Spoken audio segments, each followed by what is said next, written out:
Ladies and gentlemen, make it make sense. I thought if something was sitting on the shelves for a while, that the obvious thing to get it to move so that way people would buy it was to lower the price, not increase the price, thusly making it harder for people to actually purchase the thing. However, that being said, we're kind of running out of any sort of sense in the AAA gaming sphere as Nintendo and Xbox both decided that it's time to raise prices of games and consoles, and all of this surrounded by an absolutely fantastic game that released for $50, that being Clair Obscur Expedition 33. You see, it was so interesting that right at the time when they were telling us that AAA games needed to have this price hike, that we absolutely couldn't get quality gaming out of a lower price, and we definitely need to raise those prices. Sandfall Interactive comes out with a game that they've been working on for the last 5 years, which in development time is like nothing compared to some of these other studios, and drops the game for $45 if you bought it before May 1st, and also it's only $50 now. How is it that on the eve of this happening, the post, what's after the eve? Anyway, after Clair Obscur Expedition 33 drops, Microsoft announces that they're going to be increasing the prices of their games and their consoles following Nintendo and their announcement. Well, it's really interesting, and a few people have commented on this, and the fact of the matter is, prices in 2025 are down. Purchasing is down. I'm sorry, prices aren't down, purchasing is down. People aren't buying games as much anymore. People are not buying consoles, and a lot of this data is being tracked online, and it kind of makes me scratch my head to figure out, wait, what is happening here? What's going on? And I'm going to be honest, I think a lot of these AAA companies are going to disappear, and the new AAA are going to become people like Sandfall Interactive and companies who actually maintain their budgets, maintain their company size, and maintain their quality throughout. So without any further ado, let's get into this. From Bloomberg, over here, Jason Schreier decided that he was going to write about this, and most of it's bloat, and you kind of have to pay for it, but for some reason my phone glitched out, so I was able to read it and able to grab some stuff from it.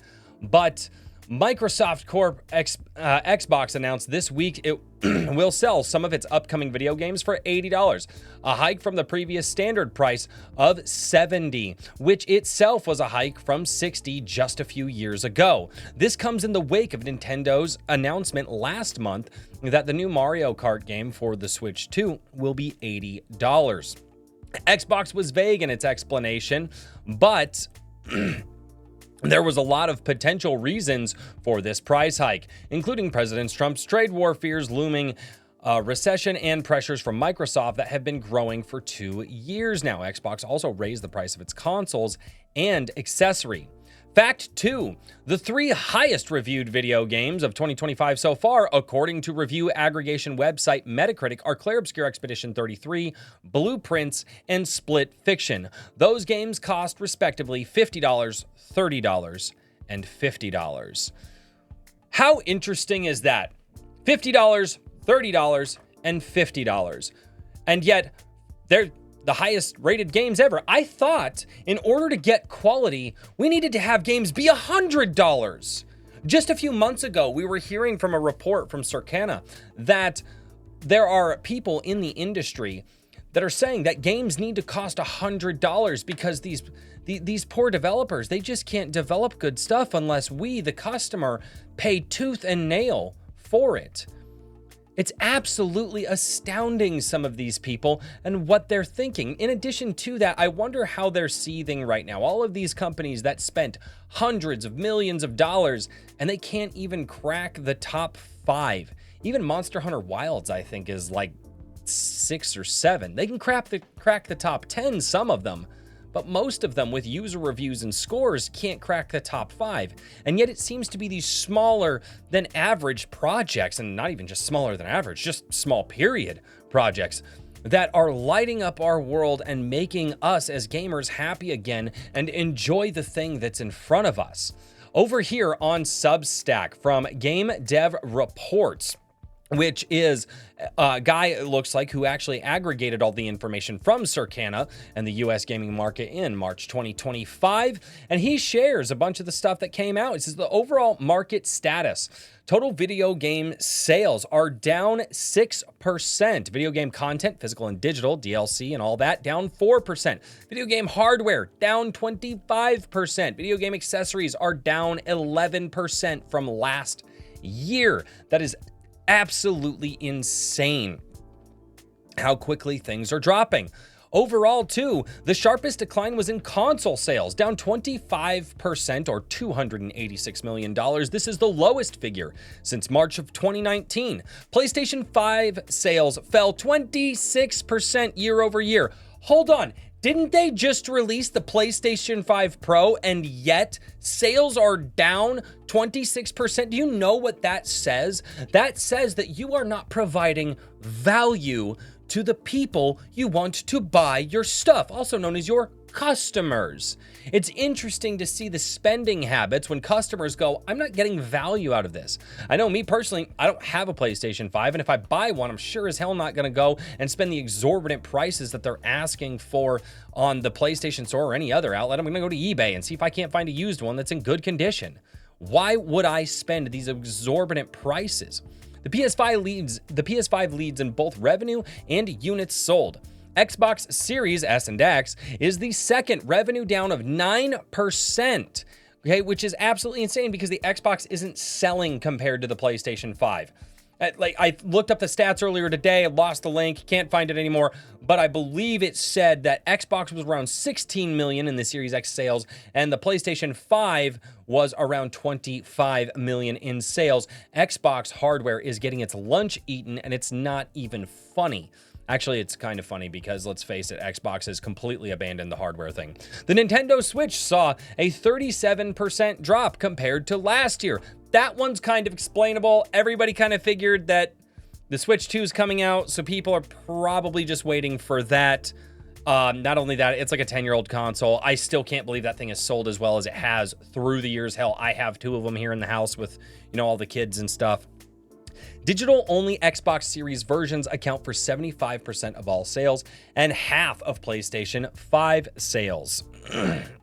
Accessory sales fell 11% year over year, down 238 million. The steepest drop was in gaming headsets for 19%. DualSense continues to be the most popular accessory, and game sales in March 2025 fell 4% to 4.164 billion. The only content categories that grew were subscription services, i.e. things like Microsoft Game Pass, which was up 11% from last year. Okay, and digital B2B project sales on consoles, which is up 12%. Mobile games declined 6% compared to March of last year. That's absolutely crazy that mobile gaming declined 6%, because if you remove mobile gaming out of the equation, the numbers for the gaming, because gaming right now is the most popular and most money-making entertainment medium on the planet because of mobile gaming. Mobile gaming is like 50-something%. I believe it exceeds 50% of the actual revenue brought in the gaming spheres. So soccer moms are playing them games like crazy. It's absolutely nuts. Okay, for the first 3 months, the 2025 game market is 9% behind the first 3 months of 2024. So as all of the prices in the industry are declining and people are noticing this massive decline, they decide it's time to hike the prices. Ladies and gentlemen, we ain't making money, so guess what? You need to pay more. Here's a thought. I'm just maybe. If you provided me with more value, I would be more likely to spend more money. Is it that complicated? Is it really that complicated? I mean, I don't think it is. Again, the games that are rated highly are games that are priced low, deliver high, and everybody freaking loves it. I've seen a lot of comments that people say, well, Expedition 33, it's not like a masterpiece. It still has its problems. Well, yeah, but it's also $30 less than everything else out there, and it has drastically less problems, and it's radically better than all of it. So yeah, it's really freaking good for $30 less. It's actually amazing for $30 less than its competition. And its competition is the AAA stuff. It's wild to me to think that they're increasing these prices when time and time again we're being shown that games can be made on a budget and games can be made very, very well on those budgets. I mean, the ones that pop to my head are Pow World, obviously Expedition 33, Space Marine 2 was made for a low dollar amount. I mean, Black Myth Wukong reportedly had a low dollar amount, and there are a plethora of other games that came out just this last year that had a low dollar amount. Hell, go back a year and a half. Baldur's Gate 3 was reported to have a very tight budget and delivered extremely well. And they didn't take advantage of their customers. So the question here is, if we have, let's use the proverbial shelf, right? The store shelf. You walk by, something's on sale, and you've seen it there for a while, and then you walk by it the next week, and that same thing is still there. Who knows? Maybe it's a stuffed animal for your kid. Maybe it's what. Then you walk by, and now this thing is really on sale. Now this thing's like way on sale, and you're like, I'm gonna buy it. Traditionally speaking, lowering prices increases people purchasing that for you. And in fact, game consoles in the past would decrease in price, and usually people would go out and buy them after 6 months to a year or whatever, and they would especially decrease in price when the newer consoles would come out, the Pro versions, the Slim versions, this is the halfway in between version, because that first version we kind of, it kind of sucked. So why raise prices when people are already having a struggle? Again, something that I found earlier today, I lost the link, I cannot find it, but from what I am to understand, it seems like the people who spend the most money on gaming are people who are in the top 20% of income earners in the country, which I think top 20% puts you in like the $50, $60 or $70,000 range. I should have looked that up, my bad, but the top 20%, you guys can look it up. If you are increasing your prices, you are reducing the amount of people who can purchase from you. And I don't believe that the price increase is going to offset the amount of people that just can't buy your games anymore. Why are we doing it? Oh, the trade wars and all that. Dude, don't get me started on that. You do a lot of research on this stuff, you find out there's ways around it, there's ways these companies could get around it. The fact of the matter is, you have, what is Microsoft, $1 trillion company? Well, they're $1 trillion company because they take advantage of their customers, and they have been for years. Honestly, all of this information I present to you just to make you an informed customer, not consumer. I hate consumer. Consumer makes it sound like you're, a really large dude at an all-you-can-eat buffet for the third time that day. You're not a consumer. You don't consume. You're a customer.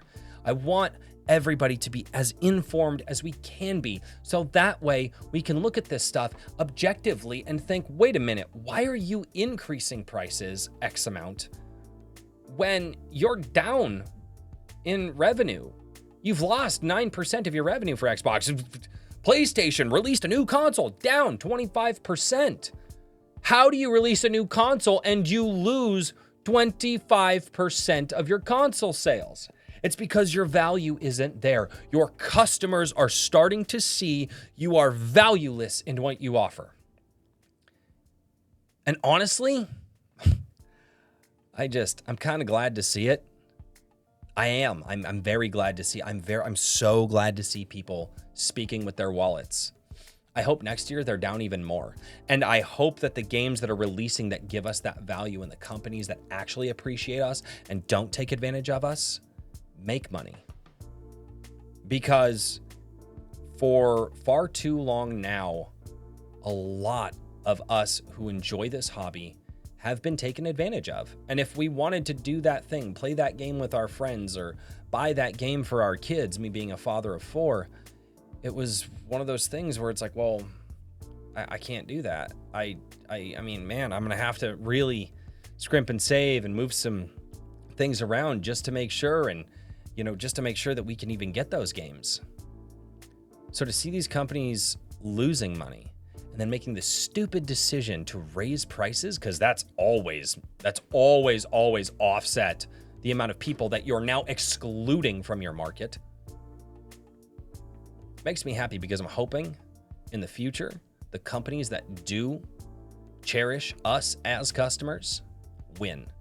And I hope that you hope for that too. Leave your comments down below. I read them every single Sunday on my live stream called Sunday Coffee. I just revived it this last week. I had an absolute blast. I am looking forward to seeing what you guys have to say about this topic. I know I'm a little late to the party on this, but I wanted to gather some additional information and look for some different articles and find some information before I came out and made a video about it. I didn't just want to spout off and say a lot of my opinion, which I still did in this video, but I did want to provide some backing evidence for that. At least I'm trying, right? I'm a small YouTuber, but if I can do anything, I can at least spend a few hours when I have it to look for the evidence, to look for some of the information, and do my best to give that to you guys.